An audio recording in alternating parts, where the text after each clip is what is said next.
وإلى ثمود أخاهم صالحا قال يا قوم اعبدوا الله ما لكم من إله غيره صدق الله مولانا العلي العظيم.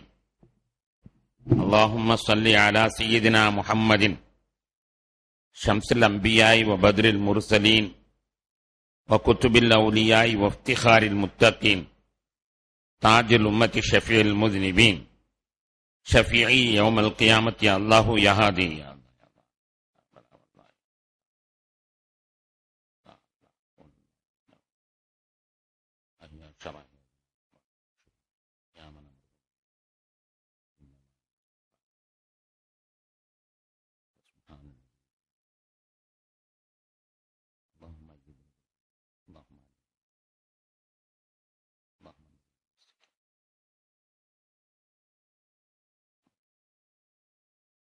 கண்ணியத்திற்கும் மதிப்பிற்கும் உரித்தான பெரியோர்களே, சகோதரர்களே, அல்லாஹ்வின் பேரருளால் 22ஆம் நாள் தராவி தொழுகை நிறைவு செய்துவிட்டு அமர்ந்திருக்கிறோம்.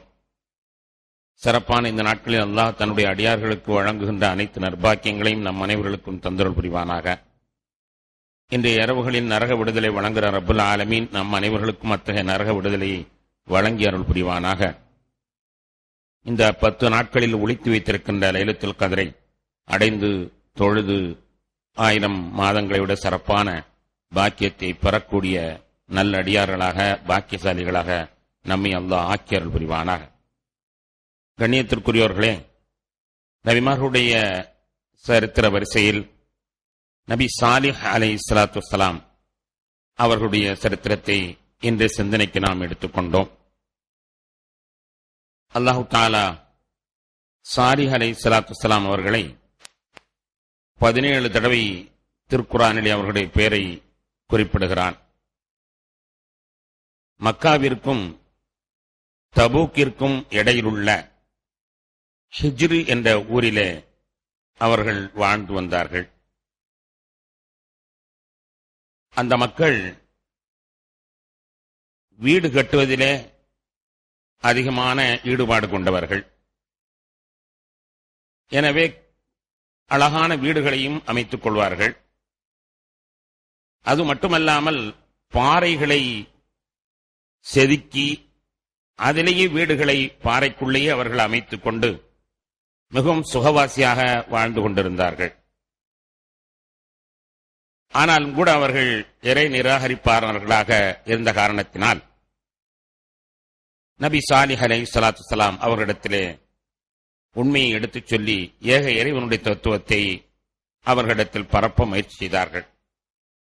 அல்லாஹு தஆலா 7:73 வசனத்திலே சொல்வான், வதுக்குரு இது ஜஅலக்கும் ஹுலஃபா மின் பஅதி ஆதின். ஆது கூட்டத்தாருக்கு பிறகு பூமியிலே உங்களை பிரதிநிதிகளாக நாம் ஆக்கினோம். வபவ்வஅக்கும் ஃபில் அர்தி, பூமியிலே அவன் உங்களை தங்கச் செய்திருந்தான். தத்தஹிதூன மின் சுஹூலிஹா குசூரன், சாதாரண மணல் பரப்பிலே பெரிய பெரிய கோட்டைகளை நீங்கள் கட்டிக் கொண்டீர்கள். வதன்ஹிதூன மினல் ஜிபாலி புயூத்தா, மலைகளிலே கல்லை செதுக்கி அங்கேயும் வீடுகள் அமைத்துக் கொண்டீர்கள் என்று அல்லாஹு தஆலா அவருடைய சுகவாசிகளாக வாழ்ந்ததை பற்றி பிரஸ்தாபிக்கின்றான். சையதுனா சாலிஹ் அலைஹிஸ்ஸலாம் அவர்கள் அவர்களிடத்திலே உண்மை எடுத்துக்கொண்ட பொழுது அவர்கள் யாரும் அதை ஏற்றுக்கொள்ளவில்லை. சாலிஹ் அலைஹிஸ்ஸலாம் அவர்களை செய்வினை செய்யப்பட்டவர் என்றெல்லாம் சொன்னார்கள். கடைசியில் அவர்கள் சொன்னார்கள், நீங்கள் சொல்வது உண்மையானால் நாங்க கேட்கறதை நீங்க செய்யணும். என்ன வேண்டும் என்று கேட்டார்கள். இதோ நாங்கள் காட்டக்கூடிய பாறையில, நாங்கள் காட்டக்கூடிய இந்த இடத்துல இருந்து ஒரு ஒட்டகம் வெளியில வரணும். அந்த ஒட்டகம் செனை ஒட்டகமாக இருக்கணும். அதனுடைய திமிழ் இப்படி இருக்கணும், அதனுடைய கால் இப்படி இருக்கணும், அதனுடைய வால் இப்படி இருக்கணும், அதனுடைய கலர் இப்படி இருக்கணும். வெளியில வந்து செனை ஒட்டகம் உடனே அது குட்டி போடும். இப்படி நீங்க செஞ்சிட்டா நாங்க ஏற்றுக்கொள்கிறோம் என்று சொன்னார். இந்த பாறையிலிருந்து வர வேண்டும், அதுவும் நாங்கள் சொல்லக்கூடிய நேரத்திலே தோற்றத்திலே செனை ஒட்டகமாக வெளியில் வர வேண்டும், வெளியில் வந்து குட்டி போட வேண்டும். இது நீங்கள் செய்திட்டால் உங்களுடைய போதை நாங்கள் ஒத்துக்கொள்கிறோம் என்று சொன்னார்கள். சாலிஹ் அலைஹிஸ்ஸலாம் அல்லாஹ்விடத்தில் நான் கேட்டு, நிச்சயமாக இதை அல்லாஹ் செய்து கொடுப்பான், அவனுக்கு இது ஒன்று முடியாது ஒன்று அல்ல என்று அல்லாஹ்விடத்தில் கையேந்தினார்கள். இப்ப அல்லாஹ் தஆலா சொன்னா, அதே மாதிரியே ஒட்டகத்தை நான் அனுப்பி வைக்கிறேன். ஆனால் இவர்கள் அதற்கு ஒரு காரியம் பண்ண வேண்டும். இந்த ஊருக்கெல்லாம் தண்ணீர் கொடுப்பதற்கு ஒரே கிணறு. அந்த ஒரு கிணறிலே அந்த ஒட்டகத்திற்கு ஒரு நாள் தண்ணீர் கொடுத்து விட வேண்டும். மக்களெல்லாம் இன்னொரு நாள் தண்ணீர் பிடித்துக் கொள்ள வேண்டும். அந்த ஒட்டகத்தை யாரும் துன்புறுத்தக்கூடாது, அதனுடைய போக்கிலேயே அதை விட்டுவிட வேண்டும். அப்படியானால் நான் ஒரு ஒட்டகத்தை தருகிறேன். ஆனால் ஒட்டகம் வந்ததற்கு பிறகு என்னை அவர்கள் நிராகரிக்க கூடாது. அப்படி நிராகரிப்பார்களே ஆனால் நான் அவர்களை அழித்து விடுவேன். இதற்கு ஒத்துக்கொண்டால் நான் செய்கிறேன் என்று அல்லாஹ் சொன்னான். இவங்களும் தங்கள் சார்பிலே பல கண்டிஷன்களை வைக்கும் பொழுது அல்லாஹும் பல கண்டிஷன்களை வைக்கிறான். இவங்க இப்படி வரணும் என்று பல கண்டிஷன் சொன்னாங்க. அல்லாஹ் சொன்ன, நான் சொன்ன மாதிரி தண்ணீரை கொடுத்துடணும், அது மட்டுமல்லாமல் நீங்கள் பாவம் செய்யக்கூடாது, செஞ்சீங்கன்னா அழிச்சிருவேன் என்று கூறினான். சரி என்று அந்த மக்கள் ஏற்றுக்கொண்டார்கள். சொன்னார்கள், ஃபஅத்தி பி ஆயத்தின் இன் குன்த மின ஸாதிகீன், நீர் உண்மையான ஆளாயிருந்தால் இப்படி ஒரு அற்புதத்தை கொண்டு வாருங்கள் பார்க்கலாம் என்று சொன்னார்கள். அதே மாதிரியே அவர்கள் பார்த்து கொண்டிருக்கும் பொழுதே அந்த பாறை வெடித்து அந்த பாறையிலிருந்து அவர்கள் என்ன சொன்னார்களோ அதே மாதிரி ஒட்டக அச்சு வார்த்ததை போன்று வருகிறது. அப்போது சாலிஹ் அலைஹிஸ்ஸலாம் சொன்னார்கள், ஹாதிஹி நாக்கத்துல்லாஹ், இது அல்லாஹ்வுடைய ஒட்டகம். லஹா ஷிர்புன் வலக்கும் ஷிர்புன், ஒரு நாள் அது தண்ணி குடிக்கும், நீங்கள் ஒரு நாள் தண்ணி குடிக்க வேண்டும். வலா தமுஸ்ஸுஹா பிஸ்ஸுயின், அதை நீங்கள் எந்த கெடுதியும் செய்யக்கூடாது. ஃபயஅஹுதுக்கும் அஸாபுன் அலீம், அதை நீங்கள் தொட்டீர்களானால் கடுமையான வேதனை வரும் என்பதாக அவர்கள் சொன்னார்கள். சரி என்று அவர்கள் சொன்னதை போன்றே அந்த ஒட்டகமும் வந்தது. இதை பார்த்தவுடனே பெருவாரியான மக்கள் இஸ்லாத்தை ஏற்றுக்கொண்டு விட்டார்கள். ஆனால் சிலர்கள் தங்களுடைய பிடிவாதத்தை விடவில்லை. அவர்கள் மறுத்தவர்களாகவே இருந்தார்கள், அல்லாஹ்வை நிராகரிப்பவர்களாகவே இருந்தார்கள். இப்படி கொஞ்ச காலம் கழிந்தது. மனிதனுடைய இயற்கை என்ன தெரியுமா? மனிதனுடைய இயற்கை என்ன தெரியுமா? அவனுக்கென்று ஒரு நேரம் வகுக்கப்பட்டால் அதுல செய்ய மாட்டான், அடுத்ததெல்லாம் போய் நிற்பான். சாதாரணமா நம்ம ஊர்ல பாத்தீங்கன்னா, காலையில வேலைக்கு புறப்படும் போது எப்ப புறப்படுவான்னு சொல்றீங்க? 9:55, 10 மணிக்கு வேலைன்னா 9:55 தான் அவசரமா புறப்படலாம். ஏன் காலையிலேயே கொஞ்சம் சீக்கிரமா புறப்பட மாட்டான். மனிதனுடைய இயற்கை என்னன்னா, கடைசி நேரத்துல அடுத்த உரிமையில கை வைக்கிற மாதிரி தான் அவனுடைய ஒவ்வொரு காரியமும் நடக்கும். எலக்ட்ரிக் பில் கட்டுறதா இருந்தா அந்த எலக்ட்ரிக் பில் ஆபீஸ்ல போய் பார்த்தா தெரியும், 15 நாள் அவகாசம் இருக்கும். அந்த 15வது அன்னைக்கு தான் எல்லாரும் வந்து நிற்பாங்க. வருமான வரி கட்டுறதா இருந்தாலும் அந்த கடைசி காலத்துல தான் அவங்க வந்து நிற்பாங்க. கணியத்திற்குரியவர்களே, பஸ் பிடிக்கிறதா இருந்தாலும் அந்த பஸ் 5 மணி 15 நிமிடத்திற்கு சொன்னா 5 மணி 15 நிமிஷத்துல இவர் கரெக்டா அந்த இடத்துக்கு வருவார். வந்து ஒரே நெரிசல். எது வேலைக்கு போகக்கூடிய நேரம் பார்த்தா எப்பொழுது பார்த்தாலும் நெரிசல். காரணம் என்னன்னா, மனிதனுடைய இயற்கை. நீங்க யாரை வேண்டுமானாலும் பாருங்க. அதே மாதிரி தான் இவர்கள், ஒரு நாள் அவர்களுக்கு தண்ணீர் ஒதுக்கப்படுகிறது, எவ்வளவு தண்ணி வேணாலும் பிடிச்சுக்கலாம், ஒண்ணு கவலையே கிடையாது. ஆனா அன்னைக்கு பிடிக்காம மறுநாள் போய் நிக்கிறது. அன்னைக்கு பிடிக்காம மறுநாள் போய் நிக்கிறது. தன்னுடைய நேரத்தை எல்லாம் வீணடித்து விட்டு அல்லாஹ் தஆலா நமக்கு சுபஹ் தொழுகை தந்திருக்கிறான். எவ்வளவு அற்புதமான பாக்கியம் தெரியுமா? சுபஹ் தொழுதுட்டு நாம் குளிச்சு சாப்பிட்டு வேலைக்கு நம்ம போனோம்னு சொன்னா எவ்வளவு அவகாசம், நீண்ட அவகாசம் இருக்கிறது. ஆனால் அதையெல்லாம் நாம பயன்படுத்துறது இல்ல. அந்த அவகாசத்தை பூரா தூங்கியே கழிச்சிட்டு கடைசியில 5 நிமிஷத்துல எப்படி எழுந்திருப்பான், எப்படி பில் தேய்க்கிறான், எப்படி குளிக்கிறான், எப்படி போனா, எப்படி தின்னா தெரியாது. இது மனிதனுடைய இயற்கையாக இருப்பதை போன்று இவர்கள் மறுநாள் போய் நிற்கிறார். அதுவும் மனிதனிடத்தில் இன்னொரு பழக்கமும் இருக்கிறது. அரபியிலே சொல்வார்கள், அல் இன்சானு ஹரீசுன் ஃபீமா முனிய, மனிதனுக்கு தடுக்கப்பட்டதுன்னா அதை செய்யணும்னு ஒரு ஆசை. இது கூடாதுன்னு சொன்னா அதைத்தான் வம்பாட்சியம். சாதாரண அங்க பாருங்க, சிறுநீர் இங்கே கழிக்காதேன்னு போட்டிருக்கோம், அங்கதான் போய் சிறுநீர் கழிப்பான். நோ பார்க்கிங் போட்டிருக்கோம், அங்கதான் போய் காரன் பாட்டும். அது என்னமோ தெரியல, எல்லா மனிதனிடத்தில் உள்ள ஒரு இயற்கையான ஒன்று. இங்கே நோ ஸ்மோக்கிங் போட்டிருக்கோம், அங்கதான் நெடு அடிப்பான். எது தடுக்கப்பட்டிருக்கிறதோ அதைத்தான் அவன் செய்வதை பார்க்கிறோம். அழகாக சிக்னல் எல்லாம் போட்டிருக்குது, ரெட் லைட் போட்டா போகக்கூடாதுன்னு தான். ரெட் லைட் போட்ட உடனே எப்படியா தப்பிச்சு ஓடிடும் சொல்லி ஓடக்கூடியவர்களை எத்தனை பேர்கள் நம்ம பார்க்கிறோம். மனிதனுடைய இயற்கை அவசரமும் இன்னும் முறையாக நடக்காமல் இருப்பதும் மனிதனுடைய இயற்கையாக இருக்கிறது. ஒரு நாள் நபிகள் நாயகம் ஸல்லல்லாஹு அலைஹி வஸல்லம் தொழுகை வைத்துக் கொண்டிருந்தார்கள். அப்போது ருக்குவுக்கு போறாங்க. தடபட தடபடன்னு சத்தம் கேட்கு. பெருமானார் ஸல்லல்லாஹு அலைஹி வஸல்லம் காலத்துல, நம்ம காலத்துல இல்ல, தடபட தடபடன்னு சத்தம் கேட்கு. தொழுது முடிச்சாங்க. முடிச்சிட்டு வேகமாக ஓடி வந்த நண்பர்களை கூப்பிட்டு சொன்னார்கள், அலைக்கும் பி ஸகீனத்தி வல் வக்கா, நீங்கள் அமைதியா வரணும், கண்ணியமா வரணும். அப்படி உங்களுக்கு தொழுகை வேணும்னா முதல்லயே என்ன செய்ய வேண்டியது தானே, முதல்லயே வந்துட வேண்டியது தானே. கடையில இருந்து காமனத்துக்கு முன்னாலே புறப்பட்டிருப்போம். புறப்பட்டு அவன்கிட்ட வாயாடி இவன்கிட்ட பேசி அவன்கிட்ட, அப்பெல்லாம் அவசரம் தெரியாது. இங்க பள்ளிவாசல்ல வந்து ஒலி செஞ்ச பிறகுதான் ஆகா ஒரு ரக்காத் போதுன்னு தர தர தரன்னு ஓடி வரும். இது மனிதனுடைய இயற்கை. அந்த அவசரத்தை கடையில புறப்பட்டானே நேரம் வந்துருவானா, அம்பு பத்த மாதிரி போட மாட்டான். பெருமானார் ஸல்லல்லாஹு அலைஹி வஸல்லம் சொன்னார்கள், அலைக்கும் பி ஸகீனத்தி வல் வக்கா, தொழுகைக்கு வரும் பொழுது அமைதியாக வாருங்கள். பமவஜத்தும் ஃபஸல்லு, எது கிடைச்சிட்டோ அதை தொழுகுங்க. விட்டுட்டு போனா பின்னால் எழுதி தொழுதுகிட்டு போறீங்க, இதுக்கு ஏன் அவசரமா வரணும், வர்றதே லேட்டு, இதுல வேற மற்றவங்களுக்கு இடைஞ்சலா என்று நபிகள் நாயகம் ஸல்லல்லாஹு அலைஹி வஸல்லம் அவர்கள் சொன்னார். மனிதனுடைய இயற்கை பெருமானார் ஸல்லல்லாஹு அலைஹி வஸல்லம் அவர்கள் மிக அற்புதமாக படம் பிடித்து காட்டினார். கணியத்திற்குரியவர்களே, இன்னொன்றையும் நாம் இந்த நேரத்தில் பேசியே ஆக வேண்டும். என்னன்னு சொன்னா, இந்த பங்க்சுவாலிட்டி முஸ்லிம்கிட்ட இல்லாதது. பங்க்சுவாலிட்டி, நேர பிரகாரம் செய்வது, அதை அந்தந்த நேரத்தில் உரிய நேரத்தில் செய்வது என்பது பங்க்சுவாலிட்டி. இந்த ஆளுங்க அதைத்தான் செஞ்சாங்க. முத நாள் தண்ணி கொடுக்கிறதுக்கு ஒரு நாள் 24 மணி நேரம் அவகாசம் இருக்கு, அதுல தண்ணி குடிக்காம பங்க்சுவாலிட்டியை தவறு விட்டுட்டு அடுத்த நாள் போய் கை வைக்க ஆரம்பிச்சாங்க. இஸ்லாத்துல பங்க்சுவாலிட்டிக்கு இஸ்லாம் சொன்னதை போன்று உலகத்தில் வேறு யாருமே சொல்லல. ஆங்கிலேயர்கள் எல்லாம் பங்க்சுவாலிட்டின்னு சொல்லுவோம். ஆங்கிலேயர்களுக்கு என்ன வேதம் இருக்குது, அவங்கள பங்க்சுவாலிட்டியா நடக்க சொல்லி ஏதாவது வேதம் சொல்லிச்சாங்கன்னா அங்க ஒண்ணு இல்ல. ஆனா இஸ்லாமிய இடத்துல எவ்வளவு பங்க்சுவாலிட்டி தெரியுமா? இந்த பள்ளிவாசலே ஒரு பெரிய சாட்சி. 1:15 தொழுகண்டா 1:16 ஆயிருச்சுன்னா யாராவது பொறுமை காப்பார்களா? 1:16 ஆயிருச்சுன்னா இமாம காணன்னு சொன்னா அடுத்த வக்துக்கு இமாம வேற மாத்தணும்னு யோசனை வந்துடும். ஒரு நிமிடம் தாமதமானார்.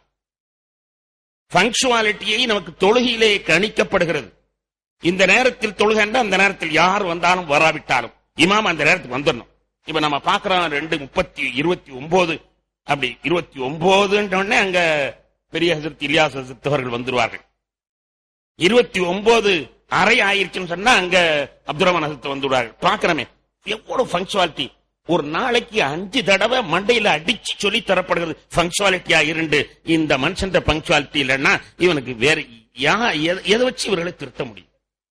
பங்க்சுவாலிட்டி பற்றி அல்லாஹ் குர்ஆன்ல சொல்வான், ஏப்பா உங்களுக்குன்னு ஒரு நேரத்தை நிர்ணயிச்சிருக்கிறேன், மௌத்து லா யஸ்தக்திமூன ஸாஅத்தன் வலா யதஅഖருன். அவன் சர்வ வல்லமை உள்ளவன், என்ன வேண்டாலும் செய்யலாம். அவன் எதை செய்தாலும் யார் கேட்பதற்கு நாதி கிடையாது. அப்படிப்பட்ட வல்லமை உள்ளவன் கூட பங்க்சுவாலிட்டியை கீப் பண்றான். அல்லாஹ் எல்லா அதிகாரமும் அவனிடத்தில் இருக்குது. 10 நிமிஷம் தாமதமா உயிரை வாங்கினா யார்கிட்ட அவன்கிட்ட போய் சண்டை போட முடியுமா? 10 நிமிஷம் முந்தி உயிரை வாங்கினா அவன் யாரிடத்திலே சண்டை போட முடியுமா? அவ்வளவு சர்வ அதிகாரம் இருக்கக்கூடிய ரப்புல் ஆலமீனே மனிதர்களுக்கு கற்றுக் கொடுப்பதற்காக வேண்டி பங்க்சுவாலிட்டி கரெக்டா வச்சிருக்கிறான். திரும்ப திரும்ப திரும்ப குர்ஆன்ல சொல்றானா, லா யஸ்தக்திமூன ஸாஅத்தன் வலா யஸ்தஅഖிரூன். ஒரு நிமிடம் கூட முந்த மாட்டீர்கள், பிந்த மாட்டீர்கள், சரியாக உயிரை வாங்கு. அல்லாஹ்வுடைய ஒவ்வொரு காரியத்திலும் குழந்தை பிறப்பதிலிருந்து குழந்தைக்கு நல்வாழ்க்கை கொடுப்பதிலிருந்து எல்லாமே அல்லாஹ் ஒரு பங்க்சுவாலிட்டி வகுத்திருக்கிறான். அதுதான் நம்ம சொல்றோம் கலா கதிர்ன்னு சொல்றோம். அதுக்கு பேரு தான் என்னங்க? கலாக்கதிர். கலாக்கதிர்னா என்ன? மனிதனை படைப்பதற்கு பல்லாயிரம் ஆண்டுகளுக்கு முன்னாலேயே, மனிதனை படைப்பதற்கு பல்லாயிரம் ஆண்டுகளுக்கு முன்னாலேயே இவன் இன்னென்ன நேரத்தில் இன்னென்ன காரியம் பண்ணுவான்னு எழுதி முடிச்சாச்சு. பங்க்சுவாலிட்டி பிரகாரம் அல்லாஹ் எழுதிட்டான். கது ஜஃபத்தில் கலம், பேனா எழுதி காய்ந்து விட்டது. இந்த வருஷத்தில் இவர் பிறப்பார் என்றால் அந்த வருஷத்தில் அவ்வளவுதான் பிறக்கும். இன்னைக்கு இத்தனை அங்குலம் மழை என்றால் இத்தனை இடத்துல அந்த அக்கன மழை தான் பெய்யும். ஒரு சொட்டு கூட பெய்யாது பெய்யும். அல்லாஹ் எதை வேண்டாம் இஷ்டத்துல செய்யலாம். அப்படிப்பட்ட அல்லாஹ் பல்லாயிரம் ஆண்டுகளுக்கு முன்பே எல்லாவற்றையும் நிர்ணயம் செய்து இது இது இந்த நேரத்தில் இப்படி இப்படி நடக்கணும் என்பதாக அவன் எழுதுகிறான். அதில் ஒரு பிட்டு கூட, ஒரு மணித்துளி கூட முந்துவதில்லை, பிந்துவதில்லை என்றால் எதற்கு? நம்மிடத்திலே பங்க்சுவாலிட்டி கற்றுக் கொடுப்பது. உண்மையிலேயே பங்க்சுவாலிட்டினா ஆங்கிலேயர் என்று சொல்லக்கூடாது, முஸ்லிம்கள் சொல்லணும். முஸ்லிம்கள் பங்க்சுவாலிட்டி சொல்லணும். ஆனா என்ன நடந்துகிட்டு இருக்கு தெரியுமா? முஸ்லிம்கள் தான் நேரத்தை கீப் பண்ண மாட்டாங்க. கல்யாணம் 10:30 மணியிலிருந்து 11:30 மணிக்குள்ளிருந்து போட்டிருப்பார். 10:30 மணியிலிருந்து அதுலயும் ரொம்ப ரொம்ப அவர்ல பிரிண்ட் பண்ணும்போதும் ரொம்ப சுத்தமா பண்ணிடுவாங்க. 10:30 11 வரை, 11 12 வரை முபாரக்கான வேளையில கல்யாணம் வச்சிருக்கோம். சரின்னு போய் நம்ம அவசர அவசரமா உளுந்தடிச்சு வந்து பார்த்தா ஒரு ஆளை கூட காண. கண்ணியத்திற்குரியவர்களே, எனக்கெல்லாம் இந்த மாதிரி நிறைய அனுபவம். சமயத்துல மீட்டிங்களுக்கு போகணும், எனக்கு 9 மணிக்கு பேச்சுன்னு போட்டிருப்பாங்க. நான் பெரும்பாலும் எப்படியாவது வந்து பாடுபட்டாவது எப்படி எங்க இருந்தாலும் வந்து விழுந்துடுறது. அப்படி ஒரு பழக்கத்தை எல்லாம் வச்சிருக்கான். எனக்கு அப்படியே என்னுடைய எல்லா நிகழ்ச்சிகளையும் அப்படித்தான் இருக்கு. ஊர் உலகத்திலையும் கேட்டு பாருங்க, ஓயம் கரெக்டா வருவாருன்னு எல்லாரும் சொல்லுவாங்க. அப்படி அவசரமா நான் வரும் பொழுது எவ்வளவு அவசரமா வரும் தெரியுமா? டவுன் பஸ் பிடிச்சு, அந்த பஸ் பிடிச்சு, இந்த பஸ் பிடிச்சு, எப்படியாவது ஒரு ஆட்டோ பிடிச்சு, அதை பிடிச்சு கரெக்டா வந்து நிற்பேன். ஒருத்தரையும் காணாது, மேடையே இருக்காது. என்ன பங்க்சுவாலிட்டி! ஒரு கல்யாணத்துக்கு 10:30 மணிக்கு வர வேண்டும் என்பதாக எனக்கு உத்தரவு. நான் அந்த ஊருக்கு போறதுக்காக வேண்டி ஒரு காரை அவசரமாக பிடித்துக் கொண்டு போறேன். நேரம் ஆகுது, டிரைவர் விரட்டுறேன், வேகமா போடா. அவன் 60 80 ஒரு மாதிரியா முழிக்கிறான். இப்படியா போப்பா, எல்லாம் பார்த்துக்குவான். ஆபத்து தான், 100 தாண்டுது, பரவாயில்லப்பா, நீ 10:30 போயிடணும். ரொம்ப கரெக்டா போய் ரொம்ப உயிரை கையில பிடிச்சிட்டு தான் வந்தோம். 10:30 வந்து இறங்குனா மாப்பிளையும் காணோம், பொண்ணையும் காணோம், ஆளையுங்க. பங்க்சுவாலிட்டி எதற்கு அல்லாஹ் நமக்கு கற்றுத் தருகிறான்? என்ன ஆகுது தெரியுமா? இதனால எத்தனை பேர் திட்டிக்கிட்டு போறாங்க தெரியுமா? எத்தனை பேர் திட்டிக்கிட்டு போறாங்க. மணிக்கு லட்சம் சம்பாதிப்பவர்கள் எல்லாம் நம்மிடத்தில் இருக்கிறார். பகல் நேரத்திலே, ஆபீஸ் டயத்திலே 1 மணி நேரத்திற்கு இவ்வளவு என்று சம்பாதிப்பவர்களாக இருக்கிறார்கள். அப்படிப்பட்டவர்கள் இந்த மாதிரி நிகழ்ச்சிக்காக வேண்டி, ஒரு துக்க நிகழ்ச்சி மையத்து என்று வைத்துக் கொண்டால், இத்தனை மணிக்கு நல்லடக்கம் என்பதாக அறிவித்து விடுவார்கள் பள்ளிவாசலே. அத்தனை மணிக்கு போனா அங்க ஒண்ணுமே இருக்காது. அப்பதான் குளிப்பாட்டுறதுக்காண்டி போய்கிட்டு இருப்பாங்க. ஒரு கல்யாணத்துக்கு வந்தா ஒரு நாள் வேலை கட்டிச்சு இல்லையா? ஒரு கல்யாணத்துக்கு வந்தால் ஒரு நாள் போச்சு. எத்தனை அவர்களுக்கு எவ்வளவு வேலை இழப்பு தெரியுமா? ஒரு பேங்க்ல இன்னைக்கு அவசரமா பணம் போட வேண்டியது இருக்கும். ஆனால் இந்த கல்யாணத்துக்கு வந்ததுனால லேட்டா போய் அங்க போய் போட முடியாம போன உடனே தலையெடுத்துக்கிறோம், நாசமா போவேன். இவன் என்னத்த கல்யாணத்தை வைக்கிறான், வாழ்த்தவா செய்வாங்க? நம்ம நினைச்சுக்கிட்டு இருக்கோம் வாழ்த்துறாங்க, வாழ்த்துறது இல்ல. அவங்களுக்கு ஏற்பட்ட நஷ்டத்திற்காக வேண்டி 100 பேர் திட்டிக்கிட்டு போவான். 100 பேர் திட்டிக்கிட்டு தான் போவான். நான் சும்மா போவேன், இப்படி ஒரு கல்யாணத்தை வச்சு தொலைச்சிட்டான், வேலை பூரா கட்டுச்சு. வாழ்த்துவார்கள் என்று எண்ணுகிறீர்களா அன்பான பெருமக்களே? கணியத்திற்குரியவர்கள், எப்பொழுது இந்த பங்க்சுவாலிட்டி நம்மிடத்தில் வரப்போகிறது? நாம தான் பங்க்சுவாலிட்டி. ஒரு ஊர்ல 4 பேர் வேணும்னே பங்க்சுவாலிட்டியா காரியங்களை நடத்த ஆரம்பிக்கணும். ஒரு புரட்சி செய்யணும். பங்க்சுவாலிட்டி யார் வந்தாலும் வராட்டில் நடக்கிறது இல்லை, கரெக்டா நடக்கிறது. அப்படி நடந்து ஒவ்வொரு ஊர்லயும் ஒரு புரட்சி செஞ்சு பங்க்சுவாலிட்டி நாம் கொண்டு வரணும். ஏன்னா இதுதான் அல்லாஹ்வுடைய நாட்டம். அதனாலதான் அதை கத்து தர்றான். கரெக்டா நீங்க 12 மணிக்கு என்றால் 12 மணிக்கு கல்யாணத்தை வைக்கிறீங்க, யாருக்கும் இடைஞ்சல் இருக்கிறார். ஆபீஸ் டயத்தில் அவர் டக்குன்னு அந்த 11:45 எடுத்துட்டு 12க்கு வருவார், 12:15 திரும்பி போயிடுவார். ஒரு அரை மணி நேரம் அவகாசத்துல அவரால் போயிட முடியும். அல்ஹம்துலில்லாஹ். இப்ப ஞாயிற்றுக்கிழமை பூராவும் யாருக்குமே ரெஸ்ட் எடுக்க முடியாத அளவுக்கு ஆயிடுச்சு. ஞாயிற்றுக்கிழமை பூரா ஏதாவது இந்த கல்யாணம் இல்லாட்டா அந்த கல்யாணம், அந்த கல்யாணம், அந்த கல்யாணம், நண்பன் அல்லது சொந்தம் அல்லது பந்தம் அல்லது ஊரு, அது இது. இருக்கிறதே ஒரு நாள் விடுமுறை. அந்த விடுமுறையில ஏதோ ஒரு 2 மணி நேரம் அதுக்கு கழிச்சா பரவாயில்ல, அதுக்குன்னு ஒரு அரை பொழுத கழிக்க வேண்டியது. 10 மணிக்கு வந்தோம் சொன்னா 3 மணிக்கு தான் திரும்ப அந்த இடத்தை விட்டு போக வேண்டியது. கணியத்திற்குரிய பெருமக்களே, விழிப்புணர்வு நம்மிடத்திலே வர வேண்டும். இஸ்லாமியரிடத்தில் விழிப்புணர்வு வர வேண்டும். அவுரங்கசீப் மாமன்னர் அவர் செங்கோட்டையிலே ஆட்சி செய்து கொண்டிருக்கிற பொழுது தொழுகைக்கு சற்று தாமதமாக வருகிறார். ஒரு 5 நிமிஷம் தாமதமா வர்றார். தாமதமா வந்தால் இமாமும் இவரை எதிர்பார்த்துக்கிட்டே இருக்கிறார். ஏன்னா அகண்ட அந்த பாரதத்தினுடைய அரசர் அல்லவா, முடிசூடா மன்னர் அல்லவா. எனவே இமாம் ஒரு 5 நிமிடம் தாமதமாக இவரை எதிர்பார்த்து கொண்டு காமச் சொல்லாமல் நிற்கிறார். ஏன்னா அரசருடைய பள்ளிவாசல், அரசர் தொழுகக்கூடிய பள்ளிவாசல். எனவே அரசர் வரட்டும் என்று எதிர்பார்த்தார். தொழுகை முடிந்த உடனேயே அந்த இமாமுக்கு கணக்கு பார்த்து சீட்டை கொடுத்து போயிட்டோன்னு அனுப்பிச்சுட்டான். இந்த தொழுகை என்பது அரசனுக்காக வேண்டியும் ஆண்டிக்காக வேண்டியும் முந்தவும் கூடாது பிந்தவும் கூடாது. அரசனுக்காக வேண்டிய 5 நிமிடம் நீர் தாமதப்படுக்கிறீர் என்றால் நிச்சயமாக நீர் தவறு செய்கிறீர் என்று சொல்லி உடனே அவருக்கு சீட்டை கழிச்சு அனுப்பிட்டார் என்ற ஒரு வரலாற்றை நம்ம பார்க்கிறோம். கண்ணியத்திற்குரியவர்களே, அப்படி நமக்கு தொழுகையின் மூலமாக, கலாக்கதிரின் மூலமாக, நம்முடைய மௌத்தினுடைய நேரத்தின் மூலமாக அற்புதமான வழிகாட்டுதல் நமக்கு தரப்பட்டிருந்தும் கூட இந்த பங்க்சுவாலிட்டி தவற வைக்கக்கூடியவர்களாக இருக்கிறோம். கண்ணியத்திற்குரியவர்களே, இந்த பங்க்சுவாலிட்டி தவறக்கூடிய அந்த நிலையிலிருந்து நம்மை நாம் விடுவித்துக் கொள்ள வேண்டும். இங்கே நாம் எதற்கு சொல்கிறோம்? ஆனால் அல்லாஹ் ஒரு நாள் ஒட்டகத்திற்கு தண்ணீர் கொடுக்க வேண்டும் என்று சொல்லி இருக்கிறான். இவர்கள் தங்களுடைய காலத்திலே குடிக்காமல் அடுத்த நாள் வந்து குடிக்கிற காரணத்தினால் அந்த ஒட்டகத்துக்கும் கஷ்டமாயிடுச்சு. ஒட்டகத்துக்கு கஷ்டமாயிருச்சு. அதுக்கு பிறகு இவர்களுக்கும் கஷ்டமாயிருச்சு. இவங்க என்ன சொன்னாங்க? இந்த ஒரு ஒட்டகத்துக்கு அரை நாள் தண்ணீர், ஒரு ஒட்டகத்திற்கு 2ல் 1 நாள் தண்ணீர், நமக்கெல்லாம் ஊருக்கெல்லாம் சேர்த்து 1 நாள் தண்ணீர் தானா, இந்த ஒட்டகத்தை பாத்தியா ஒதுங்கடான். அப்படி இந்த ஒட்டகம் நமக்கு தேவையில்லை, இந்த ஒட்டகத்தை அறுத்து தூர எறிஞ்சு விடுங்கள் என்பதாக சொன்னார். சொன்ன உடனே இந்த செய்தி சாலிஹ் அலைஹிஸ்ஸலாத்திற்கு தெரிந்தது. உடனே சாலிஹ் அலைஹிஸ்ஸலாம் கூப்பிட்டு சொன்னாங்க, எப்பா உடன்படிக்கைய காப்பாத்துங்க, என்ன சொல்லி இந்த ஒட்டகத்தை நீங்கள் வரவழைத்தீர்கள், எப்படி வேண்டும் என்று கேட்டீர்களோ அப்படியே அல்லாஹ் தந்தான். ஆனால் அல்லாஹ் சொன்னதை நீங்கள் மறந்து விடாதீர்கள். ஏதாவது அந்த ஒட்டகத்தில் கை வச்சிங்க, வானம் பொத்துக்கிட்டு உங்க மேல விழுந்துடும், பூமி வெடிச்சிட்டு உங்களை முழுங்கிவிடும். அந்த ஒட்டகத்தில் என்னைக்கு நீங்க கை வைக்கிறீங்களோ அன்னைக்கு ஆபத்து அழிந்து விடுவீர்கள் என்று எச்சரித்தார்கள். அப்போது அவர்கள் என்ன சொன்னார்கள் தெரியுமா? யா சாலிஹ் இத்தினா பிமா தஇதுனா இன் குன்த மினல் முர்சலீன், நீ ரசூலுன், உண்மையான ரசூலுன் இருந்தா அந்த அதாப கொண்டு வா பார்க்கலாம். உண்மையான ரசூலுன் இருந்தா அதாப கொண்டு வா பார்க்கலாம்னு துணிச்சலா சொல்றான்.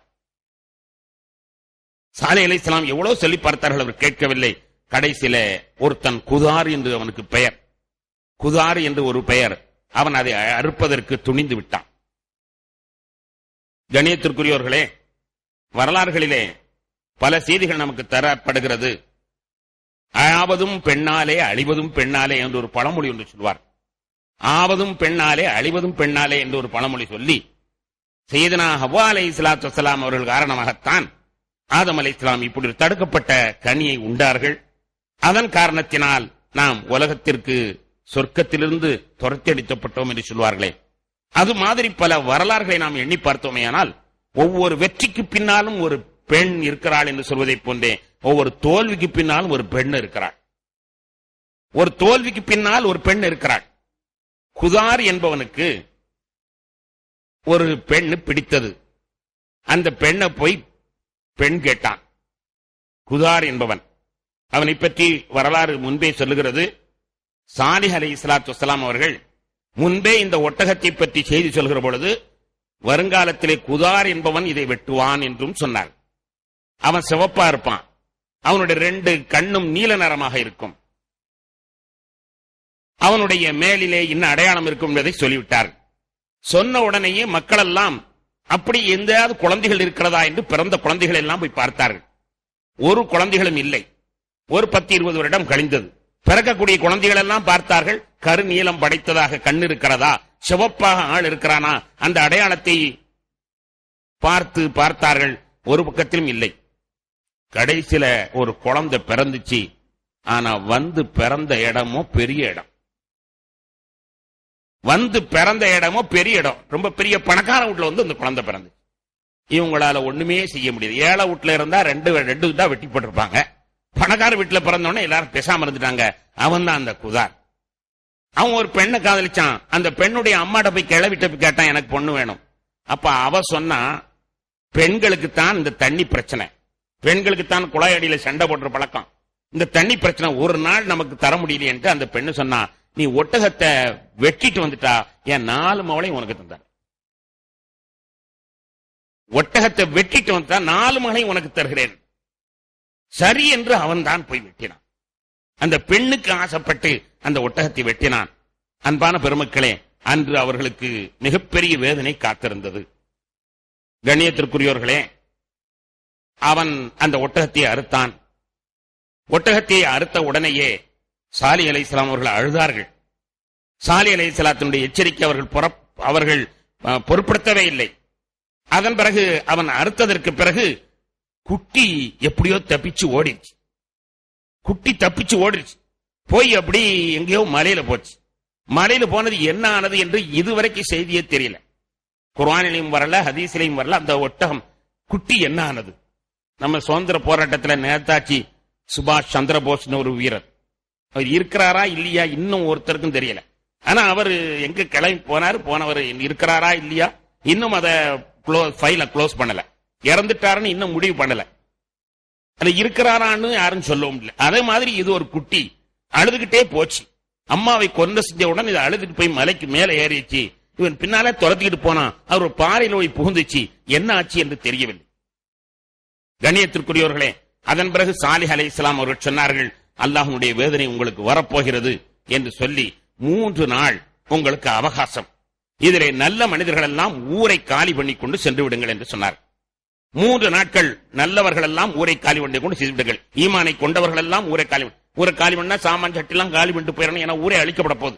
செய்தி தெளிவாக சொல்லிட்டாங்க, அழிக்கப்பட போகுதுன்னு.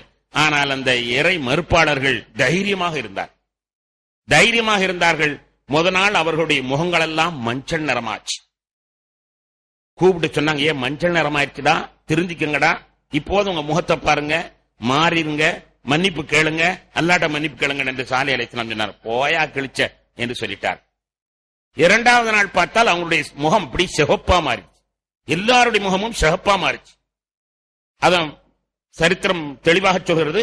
வியாழக்கிழமை தான் அந்த அதாபு ஆரம்பமாகிறது. வியாழக்கிழமை முகம் மஞ்சளாக மாறியது. வெள்ளிக்கிழமை சிவப்பாக மாறியது. கூப்பிட்டு சொன்னாங்க, ஏ டேஞ்சர், சிவப்பு வந்துருச்சு, நீ சீக்கிரமா காலி பண்ண போற, வேகமா தௌபா செஞ்சிரு, போயா என்று சொன்னார்கள். அதன் பிறகு சனிக்கிழமை வந்து முகமெல்லாம் கருப்பா போச்சு. கருப்பா போனோடனே சொன்னாங்க, இப்பவாது தெரிஞ்சிருங்க. அப்போ அவர்கள் திருந்தராக இல்ல. ஞாயிற்றுக்கிழமை காலையில் அவர்கள் எழுந்து பார்க்கிறார்கள். மேலே இருந்து ஒரு சப்தம் வந்தது. அவ்வளவுதான், அப்படியே கீழே விழுந்தார். கீழே விழுந்தவுடன் பூமி பளந்தது, உள்ளே போய்விட்டார். சப்தம் வந்தது, நெடுஞ்சான் கடையாக கீழே விழுந்தார்கள். உயிர் இல்லாமல் விழுந்தார்கள். பூமி பளந்தது, உள்ளே விழுந்தார்கள். ஆக கேளும் மேலுமாக அவர்களை ஒரு பெரிய அதாபு வந்து அப்படியே அவர்கள் அத்தனை பேர்களும் அழித்து விட்டது. ஃபீ தாரிஹிம் ஜாசிமின ஜிசியா என்று அல்லாஹ் ஒரு குர்ஆனிலே சொல்லி காட்டுவான். முட்டு கட்டியவர்களாக அப்படியே பூமிக்குள் புதைந்து போனார்கள். இதுல ஒரு பெரிய அதிசயம் என்ன என்றால், அதுல ஒரு மனுஷன் சாமான எடுத்துட்டு போறதுல கொஞ்சம் லேட் பண்ணான். நல்ல மனுஷன் சாமான எடுத்துட்டு போறதுக்கு அவன் காலி பண்றதுல கொஞ்சம் லேட் பண்ணிக்கிட்டான். 3 நாள் அவகாசம் கொடுத்ததுல லேட் பண்ணி அந்த ஊர்ல தான் இருந்தான். ஆனா அவன் முகம் மட்டும் ஒன்றுமே மாற்றம் அடையவில்லை. நல்ல மனிதன், ஈமான் கொண்டவன், ஆனால் அவனுடைய முகம் மாற்றம் அடையவில்லை. அதே ஊர்ல தான் இருந்தான். மற்றவங்கள் எல்லாம் அழிக்கப்பட்டு அவருடைய முகமெல்லாம் மாற்றமான பொழுது இவருடைய முகம் மாற்றம் அடையவில்லை என்பதையும் நபிகள் நாயகம் ஸல்லல்லாஹு அலைஹி வஸல்லம் அவர்கள் சொல்லி காட்டுகிறார்கள்.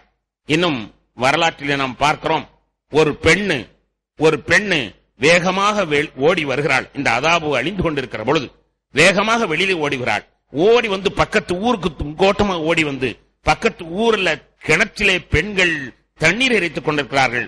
அங்கே வந்து தகவலை பூரம் சொல்கிறார். இப்படி நடந்துச்சு, அதாவது இப்படி நடந்துச்சு. நாம் ஏற்கனவே சொல்லிக்கிறோம் அல்லவா, தியரி ஆஃப் ரிலேட்டிவ் என்ற ஒரு சப்ஜெக்டை சொல்லும் பொழுது ஒவ்வொன்றுக்கும் ஆதாரம் வேண்டும். அதே மாதிரி அல்லாஹ் தஆலா ஒவ்வொன்றிலையும் ஆதாரம் வைக்கிறான். இந்த அதாபு இப்படி இறங்குச்சுங்கிறது யாருக்கு தெரியும்? வேதத்துல சொன்னா போதுமா? யார் பார்த்தா, யார் கண்டான்னு யாரும் கேட்டுறாங்க. அதுக்காக வேண்டி அல்லாஹ் ஒரு பெண்ணை மட்டும் தப்பிக்க வைக்கிறான். தப்பிச்சு வச்சு அவ வந்து பக்கத்து ஊர்ல நடந்த வேதனை அப்படியே வர்ணிக்கிறான். வர்ணிச்சுட்டு எனக்கு தாகமா இருக்கு, கொஞ்சம் தண்ணி கொடுங்கிறா. தண்ணியை குடிச்சோன்னு அவன் அங்க அந்த இடத்திலேயே அவள் சுருண்டு விழுந்து இறந்து விடுகிறாள். கண்ணியத்திற்குரியவர்களே, கண்மணி நாயகம் ஸல்லல்லாஹு அலைஹி வஸல்லம் அவர்கள் இந்த சாலிஹ் பெருமானார் ஸல்லல்லாஹு அலைஹி வஸல்லம் அவர்கள் மக்காவிற்கும் தபூக்கிற்கும் இடையில் உள்ள ஹிஜ்ரி என்ற பகுதியில் தானே இது இருக்கிறது. ஹிஜ்ரி என்ற பகுதியில் தானே இருக்கிறது. இதை பற்றி நபிகள் நாயகம் ஸல்லல்லாஹு அலைஹி வஸல்லம் அவர்கள் அற்புதமான அடையாளங்களை சொல்லித் தருவார்கள். கண்ணியத்திற்குரியவர்களே, இங்கே ஒன்றை நாம் சிந்திக்க கடமைப்பட்டிருக்கிறோம். அல்லாஹ்விடத்தில் நாம் பிரார்த்தனை செய்யலாம். எனக்கு வேணும், அதைத்தான் இதைத்தான் கேட்கலாம். ஆனா இதை நீ தந்துட்டேன்னா நான் இப்படி நடப்பேன் என்பதாக யாரும் அல்லாஹ்விடத்தில் சொல்லக்கூடாது. நபிகள் நாயகம் ஸல்லல்லாஹு அலைஹி சொல்றாங்க, லா தஸ்அலுல் ஆயாத் ஃபக்கத் ஸஅலஹா கௌமு ஸாலிஹின் ஃபௌஹ்லிகு. அல்லாஹ்விடத்தில் அத்தாட்சியை கேட்காதீங்க, சாலிஹ் அலைஹிஸ்ஸலாம் குடும்பம் அழிக்கப்பட்டதை நினைவுகூருங்கள் என்று நபிகள் நாயகம் ஸல்லல்லாஹு அலைஹி வஸல்லம் சொல்வார்கள். எனவே யா அல்லாஹ் இப்படி நான் செஞ்சிட்டா, நீ இப்படி செஞ்சிட்டா நான் இப்படி நடந்துருவேன், இப்படி செஞ்சிட்டா நான் இப்படி நடந்துருவேன் என்பதாக நீங்கள் வாக்களிக்காதீர்கள். உங்களுக்கு தேவையானவற்றை நீங்கள் கேளுங்கள், தாராளமாக கேளுங்கள். ஆனால் நிபந்தனை வைத்து எதையும் கேட்காதீர்கள் என்று நபிகள் நாயகம் ஸல்லல்லாஹு அலைஹி வஸல்லம் சொல்லி காட்டுவார்கள். பெருமானார் ஸல்லல்லாஹு அலைஹி வஸல்லம் காலத்தில் நடந்த ஒரு வரலாற்றை 9:77 வசனம் சொல்லி காட்டும். ஒரு மனிதர் சாலபா அன்சாரி, அவருடைய சரித்திரம் நீங்கள் கேள்விப்பட்டிருப்பீர்கள். சாலபா அன்சாரி என்று ஒரு சஹாபி, அன்சாரி தோழர், நபிகள் நாயகம் ஸல்லல்லாஹு அலைஹி வஸல்லம் நெருங்கிய நண்பர்கள் ஒருவர் தான். ஃபஜ்ர் தொழுத உடனே ஆள் காணாமல் போயிடுவார், எஸ்கேப் ஆயிடுவார். ஃபஜ்ர் தொழுத உடனே காணாமல் போய்விடுவார். அப்ப எல்லாருமே அவரை பற்றி ஒரு மாதிரியே பேச ஆரம்பிச்சாங்க. எப்பொழுதுமே சஹாபாக்கள் நபிகள் நாயகம் ஸல்லல்லாஹு அலைஹி வஸல்லம் இடத்துல ஃபஜ்ர் தொழுத பிறகு அளவலாய் விட்டு செய்திகளை பேசிவிட்டு செல்வார்கள். ஆனால் இவர் மட்டும் எஸ்கேப் ஆயிடுவார். சஹாபாக்கள் அவரை பற்றி ஒரு மாதிரி விமர்சிக்க ஆரம்பித்தார்கள். உடனே நபிகள் நாயகம் ஸல்லல்லாஹு அலைஹி வஸல்லம் அவர்கள் அந்த சஹாபியை மறுநாள் வரவழைச்சு விசாரிச்சுட்டாங்க. நேரடி கூப்பிட்டு கேட்டுருவோம், நம்ம ஆளுக்காளு விமர்சிக்கிறதுல சரியில்லையே, ஏன் நீங்க ஃபஜ்ர் தொழுதோடனே எழுந்திரித்து போறீங்க? யா ரசூலல்லாஹ், ரொம்ப வறுமை, கடுமையான வறுமை. எனக்கும் என்னுடைய துணைவிக்கும் சேர்த்து நல்ல ஆடை ஒன்றுதான் இருக்கிறது. கிழியாத, தொழுவது சாத்தியப்பட்ட ஒரு ஆடை, நல்ல ஆடை ஒண்ணுதான் இருக்கு. எனவே நான் ஃபஜ்ர் தொழுத உடனேயே வேகமா எஞ்சி போய் என் ஆடையை களைஞ்சு கொடுப்பேன், வேற கந்தல் ஆடையை அணிஞ்சுக்கிறவன், என் மனைவி அதை கொண்டு தொழுகையை நிறைவேற்ற வேண்டும் என்பதற்காக வேண்டி, சுபுகு கலாவாகிடக்கூடாது என்பதற்காக வேண்டி வேகமா நான் எழுந்திருச்சு போய் என்னுடைய ஆடையை கலற்றி கொடுப்பேன், என்னுடைய மனைவி அதிலே தொழுகை நிறைவேற்றுவாள். அதற்காக வேண்டித்தான் நான் வேகமா எஞ்சி போறதை தவிர வேற முனாஃபிக்தனம் என்னிடத்தில் இல்ல, நைவந்திகத்தனம் எங்கள்கிட்ட இல்ல, உங்கள்கிட்ட பேசக்கூடாதுங்கிறதெல்லாம் இல்லை யார சொல்லலாம் என்பதாக சொல்லி, யார சொல்லலாம் எனக்கு அவனுக்கு கொஞ்சம் துஆ செய்யுங்களேன். பெருமானார் ஸல்லல்லாஹு அலைஹி வஸல்லம் நல்லது அப்படின்னு சொன்னார். ஒரு காலகட்டம் வந்தது, அவர் அல்லாஹ் ரசூலுல்லாஹ்ட்ட வந்து சொன்னாரு, யா ரசூலல்லாஹ், அல்லாஹ் மட்டும் எனக்கு செல்வத்தை தந்துட்டா நான் அப்படி வாரி வாரி இறைச்சிருவேன். இப்போ சில ஏழைகள் சொல்வார்கள், எனக்கு மட்டும் செல்வம் வந்து வாக்கட்டும், அப்படி எல்லாத்தையும் அவுத்து விட்டுறாங்க. ஆனா கொடுத்து பார்த்தா அவன் பரவாயில்லைங்கிற நிலை தான் வந்து சேரும். வாய்களிய பேசலாம், ஆனா நடக்குமா என்றால் நடக்காது. அல்லாவுக்கு தெரியும், குதிரை அறிஞ்சுதான் கொம்ப கொடுக்கலாண்டு. எனவே இவன்கிட்ட பணத்தை கொடுத்தா இவன் கடுமையா துடிப்பான், ரொம்ப மோசமா போயிருவான். அதனால இவனை இப்படித்தான் வைக்கணும்னு அல்லாஹ் வச்சிருக்கான். அல்லாவுடைய மாஸ்டர் பிளான்ல யாரும் சந்தேகிக்க கூடாது. ஆனால் வாய்களி இப்படி சொல்றது பழக்கம் இருக்கு. பணக்காரன பாரு, திமிரு பிடிச்சவன், அடங்காம அலையிறான், தர்மம் கொடுக்க மாட்டாங்களாம், எச்சி கையை கொண்டு காக்கை கூட பத்த மாட்டான், எனக்கெல்லாம் ஆண்டவன் தர்மத்தை தந்து வாக்கட்டுமே, சும்மா அப்படி வாரி விடுவேன் என்று சொல்வார்.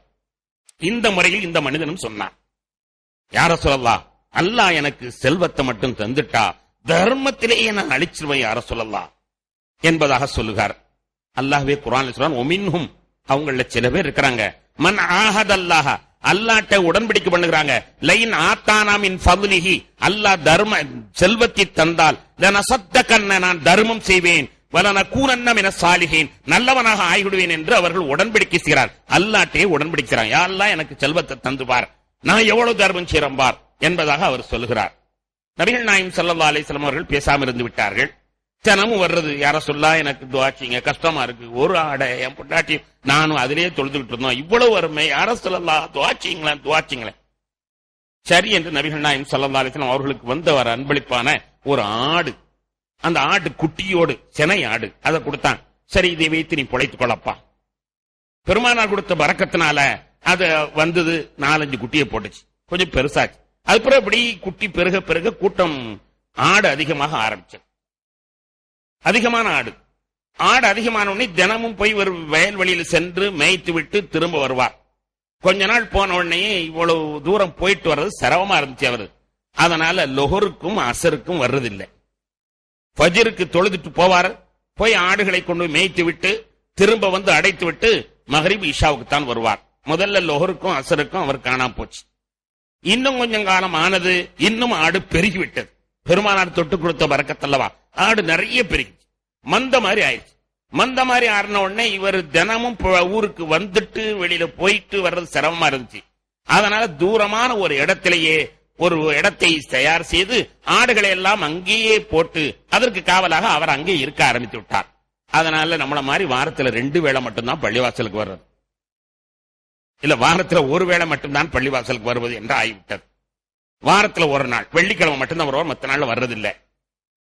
இன்னும் மந்தை பெருக ஆரம்பிச்சது. பெருக ஆரம்பிச்ச உடனேயே ஜும்மாவுக்கும் வர்றதில்லை, வருஷத்துல 2 நாள் மட்டும் வர்ற மாதிரி ஆயிடுச்சு ஒரு நிலைமை. இந்த நேரத்தில் அல்லாஹு தஆலா ஜக்காத்துடைய ஆயத்தை இறக்கினான். அப்பொழுதுதான் ஜக்காத்துடைய ஆயத்தை இறக்கினான். குல் மின் அம்வாலிஹிம் ஸதகத்துன் துதஹிருஹும் வ துஸக்கி இலைஹிம். அவரிடமிருந்து ஜக்காத்தை நீங்கள் வசூல் செய்யுங்கள், அதன் மூலமாக அவர்களுடைய செல்வத்தை தூய்மைப்படுத்துங்கள், அவர்களுடைய ஆன்மீகத்தையும் தூய்மைப்படுத்துங்கள் என்று அல்லாஹ் உத்தரவிட்டார். கண்மணி நாயகம் ஸல்லல்லாஹு அலைஹி வஸல்லம் அவர்கள் ஜக்காத்தை அவர்களாக வசூலிப்பார், வசூலித்து உரியவர்களுக்கு அதை செலவிடுவார்கள். இதான் பெருமானார் ஸல்லல்லாஹு அலைஹி வஸல்லம் பழக்கமும் அதை தொடர்ந்துள்ள இஸ்லாமிய அரசினுடைய பழக்கமும் இருந்தது. ஆனால் இங்கு இஸ்லாமிய அரசாங்கம் இல்லாத காரணத்தினால் அவர்களுடைய ஜக்காத்தை கொடுக்கிறார்கள். இந்த முறை பிரகாரம் அதை ஒருவர் வசூல் செய்து அதை உரியவர்களுக்கு அது பங்கிட வேண்டும் என்பதுதான் இந்த ஜக்காத்தினுடைய அசல் அமைப்பு. பெருமானார் ஸல்லல்லாஹு அலைஹி வஸல்லம் அப்படி எல்லாரிடத்திலும் வசூல் செய்யும் பொழுது இவற்ற 100கணக்கான ஆடு இருக்கிறது என்று தகவல் வந்தது. பெருமானாரை பார்த்தவர் பல நாளாச்சு. தினமும் வந்து பெருமானார் ஸல்லல்லாஹு அலைஹி வஸல்லம் சலாம் சொல்லக்கூடிய ஆளு இப்ப பெருமானாரை பார்த்து பல நாள் ஆகிவிட்டது. உடனே ஹஜ்ரத் அலி ரலியல்லாஹு அவர்களையும் இன்னொருவரையும் அனுப்பி அவற்றை போயுங்க, எத்தனை ஆடு இருக்குன்னு பாருங்க, 100 ஆட்டுக்கு ஒரு ஆடு ஜக்காத், 100 ஆட்டுக்கு ஒரு ஆடு ஜக்காத், போய் வசூலித்து வாருங்கள் என்பதாக அனுப்பினார்கள். உடனே ஹஜ்ரத் அலி அவர்களும் மற்றவர்களும் போய் செய்தியை சொல்கிறார். சொன்ன உடனே அப்படி யோசிக்கிறார். ஏன்னா ஆயிரக்கணக்கான ஆடு, ஆயிரக்கணக்கான ஆடுன்னு சொன்னா 10 ஆடு, 10 ஆடு.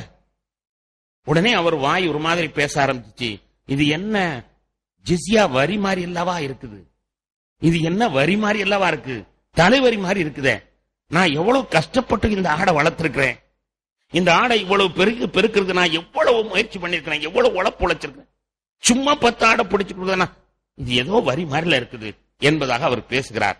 பேசும் பொழுதே ஹஜ்ரத் அலி எல்லாம் மெதுவா காரி துப்புற மாதிரி வெளியில இருந்துச்சு வந்துட்டான். பேசிக்கிட்டு இருக்கும் பொழுதே ஹஜ்ரத் அலி ரலியல்லாஹு இன்னொரு சஹாபியும் அழைத்து கொண்டு அப்படியே வெளியில வந்துட்டாங்க. நபிகள் நாயகம் ஸல்லல்லாஹு அலைஹி வஸல்லம் இடத்துல வந்து சொன்னார். சொன்ன உடனே நபிகள் நாயகம் ஸல்லல்லாஹு அலைஹி வஸல்லம் அப்படியா சொன்னார், அன்னைக்கு எனக்கு உடுத்த ஆடை இல்லை யா ரசூலல்லாஹ், துஆ செய்யுங்க, எனக்கு அல்லாஹ் தர்மம் செஞ்சு பார்க்கட்டும், பூரா தர்மத்தையும் எனக்கு செல்வம் தந்து பார்க்கட்டும், பூராத்தையும் தர்மம் சொன்னவர் அல்லவா என்றார்கள். உடனே மேலிருந்து ஆயத்து வந்தது. அந்த ஆயத்தில் அல்லாஹ் சொன்னான், ஃபலம்மா ஆத்தாஹுமா மின் ஃபத்லிஹி, ஃபலம்மா ஆத்தாஹு மின் ஃபத்லிஹி, அல்லாஹ் தன்னுடைய செல்வத்தை அவருக்கு கொடுத்த பொழுது பகிலு பிஹி, கஞ்சத்தனம் பண்ண ஆரம்பித்து விட்டார். அவர்கள் அப்படியே புறக்கணிக்க ஆரம்பித்து விட்டார். அதனால் முனாஃபிக் என்று அவரை நாம் பதிவு செய்கிறோம் என்று அல்லாஹ் சொன்னார். அவரை முனாஃபிக் என்பதாக பதிவு செய்து விட்டான். முனாஃபிக் என்றால் மிக மோசமான ஒரு விளைவு.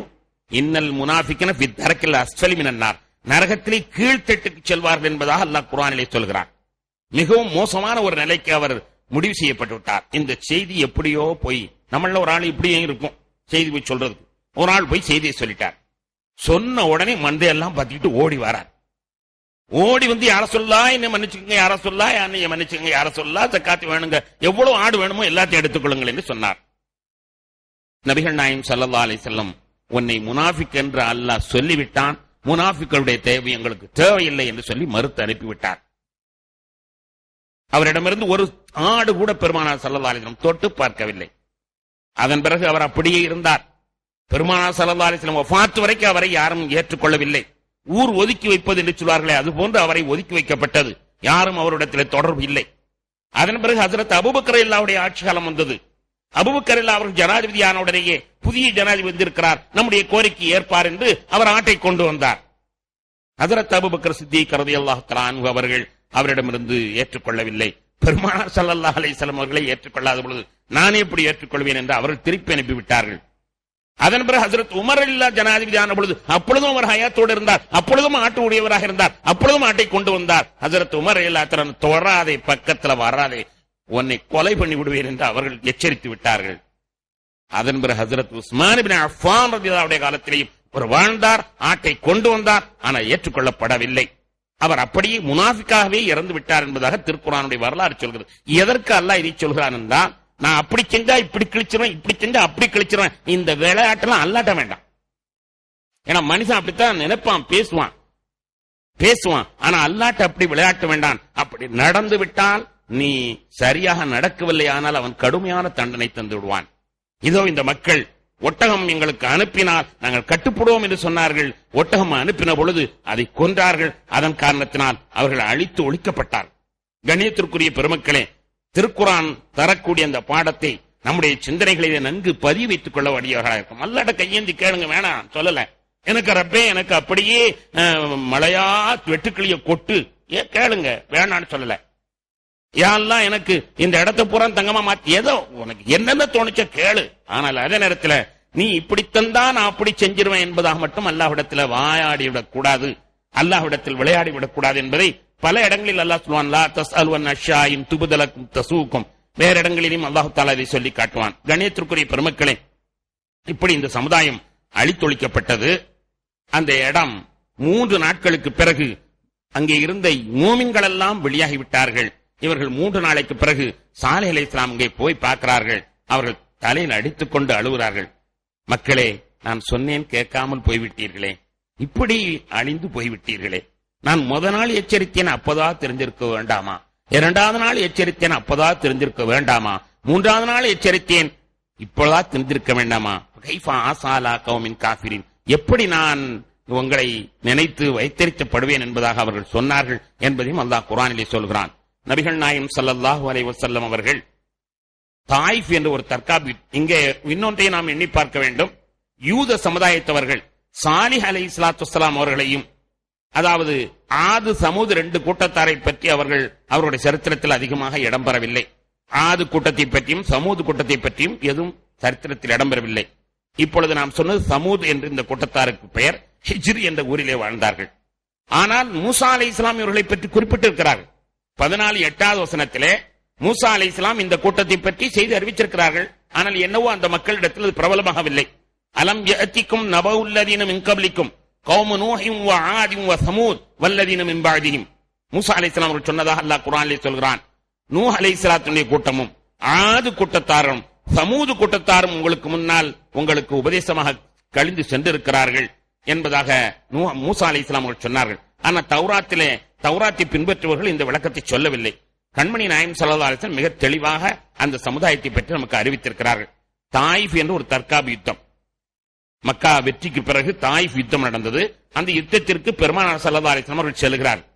செல்லும் பொழுது அங்கு ஒரு மன்னரை இருக்கிறது. அந்த மன்னரை பார்த்து சொன்னார்கள், இந்த இடத்தில் அபூ ருஆல் என்பவன் அடங்கப்பட்டிருக்கிறான், அபூ ருஆல் என்பவன் அடங்கப்பட்டிருக்கிறான் என்று சொன்னார்கள். யா ரசூலல்லாஹ், யார் அந்த அபூ ருஆல்? சாலிஹ் அலைஹிஸ்ஸலாம் அவர்கள் 3 நாளைக்குள் வேதனை வரும் எச்சரித்த உடனேயே இந்த ஆள் என்ன செஞ்சா, ஹரம் ஷரீஃப்ல வந்து பூந்துக்கிட்டான், காபத்துல்லாஹ்ல வந்து பூந்துக்கிட்டான். பக்கத்து ஊர் தானே. 3 நாளைக்குள் வேதனை வந்துவிடும் என்று ஒட்டகத்தை அறுத்து விட்டார்கள். 3 நாளைக்குள் வேதனை வரும் என்று சாலிஹ் அலைஹிஸ்ஸலாம் அவர்கள் அறிவித்த உடனேயே இந்த ஆள் விவகாரமாக கொண்டு வந்து ஹரம் ஷரீஃப்ல வந்து பூந்துட்டான். ஹரம் ஷரீஃப்ல புகுந்தான். 3 நாள் அங்கே இருந்தா அவனுக்கு ஒரு ஆபத்தும் வரல. 3 நாளைக்கு பிறகு அவர்கள் எல்லாம் அழிந்து ஒளிந்ததற்கு பிறகு சரி அதாபு முடிஞ்சு வச்சு, இனிமே நமக்கு ஒண்ணு தனியாவா அதாபு வரப்போது பார்த்துக்கறலான்னு சொல்லி அது பிறகு வெளியாகி வந்தான். வர்ற வழியில அந்த அதாபு அவனுக்கு வந்து ஹரம்ல இருக்கிற வரைக்கும் அவனுக்கு பாதுகாப்பு. காணாமினா ஹரம் ஷரீஃபில் பூந்தவன் பாதுகாப்பு. அல்லாஹ்வுடைய வேதனை இருந்தாலும் அல்லாஹ் வேதனை தரமாட்டான், பாதுகாப்பு. அந்த முறையில் அவனுக்கு பாதுகாப்பு அளிக்கப்பட்டது. அவன் மக்கள் எல்லாம் அழிந்தொழிந்த பிறகு வெளியில வந்தான். வந்த உடனே அழிஞ்சிட்டான். அவன் தான் அங்க புதைக்கப்பட்டிருக்கான். வேணும்னா தோண்டி பாருங்க, அவன் கையில தங்கத்தாலான ஒரு கொப்பு, ஒரு கிளை இருக்கிறது. தங்கத்தினாலான கொப்பு ஒரு கிளை இருக்குது. அவன் அதையும் தூக்கிட்டுத்தான் ஹரம் ஷரீஃப்ல இருந்தான். இப்போ அழிஞ்ச உடனே அவனுடைய தங்க கொப்பு, தங்க கம்பு, ஒரு மரத்தினுடைய கொப்பு, அது அவன்கிட்ட இருக்குது. அதுவும் உள்ளே புதைந்திருக்கிறது. தோண்டி பார்த்தா அந்த தங்கம் கிடைக்கும் என்று நபிகள் நாயகம் ஸல்லல்லாஹு அலைஹி வஸல்லம் சொன்னார். அபூதாவுதுல அந்த ஹதீஸ் வந்திருக்குது. ஹஜ்ரத் அப்துல்லாஹ் இப்னு அம்ர் இப்னு ஆஸ் ரலியல்லாஹு அன்ஹு அவர்கள் அறிவிக்கிறார்கள். உடனே சஹாபாக்கள் எல்லாம் தோண்டி பார்க்கிறார்கள்.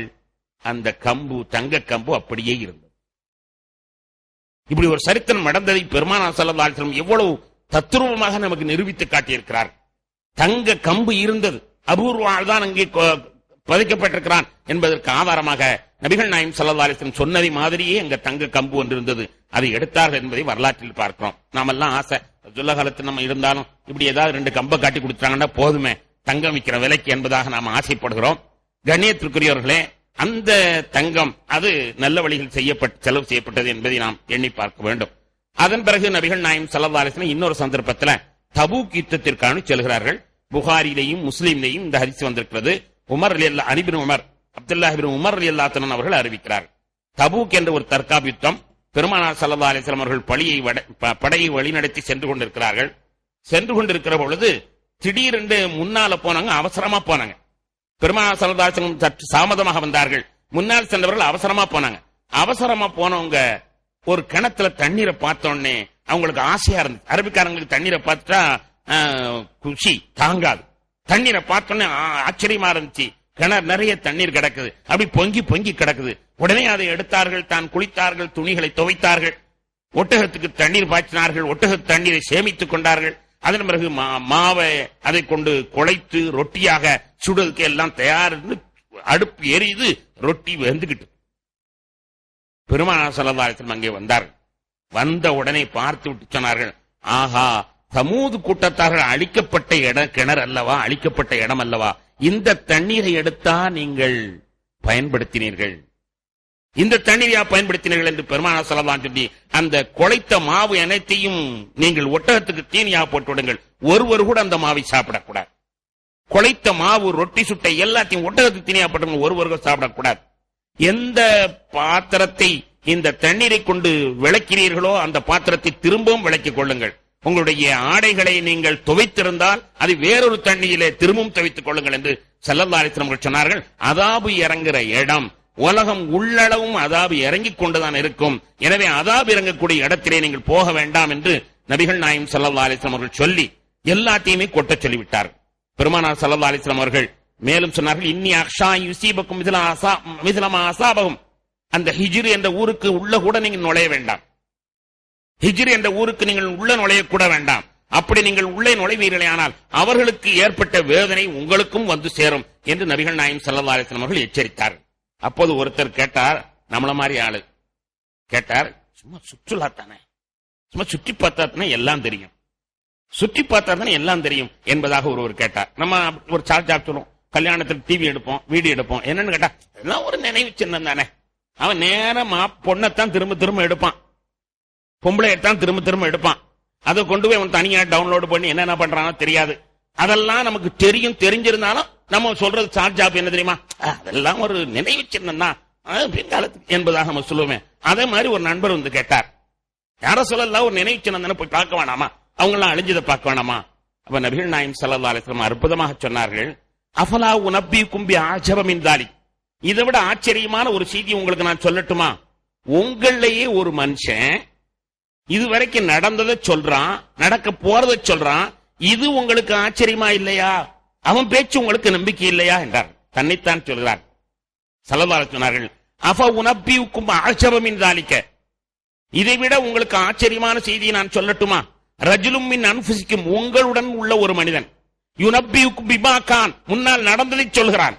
சாலிஹ் அலைஹிஸ்ஸலாம் கூட்டம் யாருக்கு தெரியும், சமூது கூட்டம் யாருக்கு தெரியும், அந்த முன்னால் நடந்ததை சொல்கிறான். வமா யகுனு வமா ஹுவ காயினும் பஅதக்கும், உங்களுக்கு பின்னால் என்ன நடக்கும் என்று சொல்கிறான். ஃபஸ்தகீமு வஸத்திது, அவரை நீ நம்பாமல் நான் போய் சுற்றி பார்க்கிறேன் என்று சொல்கிறாய், சுற்றி பார்ப்பதனால் என்ன கிடைத்து விட போகிறது, அவனுடைய பேச்சை ஏற்பதனால் அல்லவா கிடைக்கும் என்று ஸல்லல்லாஹு அலைஹி வஸல்லம் தன்னை பற்றி சொன்னார். நடக்கிற நிகழ்ச்சியை நான் சொல்றேன், போகாதுன்னு சொல்றேன், நீ என்னமோ சுற்றி பார்க்க சொல்கிறாய் என்று பெருமானார் கடுமையான கோபம் அடைந்தார்கள் என்பதை அந்த வரலாறு நமக்கு சொல்கிறது. அன்பான பெருமக்களே, பாவங்களை நாம் ஒரு நினைவு சின்னமாகவோ ஏதோ ஒரு சார்ஜாப்புக்காக வேண்டியோ பாவங்களை நாம் வழக்கமாக ஆக்கிவிடக்கூடாது. அல்லாஹ் ரசூலுக்கு மாற்றம் செய்வது அது உண்மையிலேயே நன்மை வைக்கும் என்பதாக நாம் எண்ணிவிடக்கூடாது. வல்ல அல்லாஹு தஆலா நபிமார்கள் வாழ்க்கையிலே புதைந்திருக்கின்ற ரகசியங்களை புரியக்கூடிய ஆற்றல் நம் அனைவருக்கும் தந்தல் புரிவானாக. வாஹிரு தவானா அல்ஹம்துலில்லாஹி ரப்பில் ஆலமீன். பிஸ்மில்லாஹிர் ரஹ்மானிர் ரஹீம். அல்ஹம்துலில்லாஹி ரப்பில் ஆலமீன். அல்லாஹும்ம ஸல்லி அலா سيدنا مولانا محمد وعلى آل سيدنا مولانا محمد وبارك وسلم عليه. ربنا تقبل منا إنك أنت السميع العليم وتب علينا إنك أنت التواب الرحيم. وصلى الله تعالى وسلم على خير خلقه سيدنا محمد وآله وصحبه أجمعين والحمد لله رب العالمين. صلى الله على محمد صلى الله عليه وسلم. صلى الله على محمد صلى الله عليه وسلم. صلى الله على محمد يا ربي.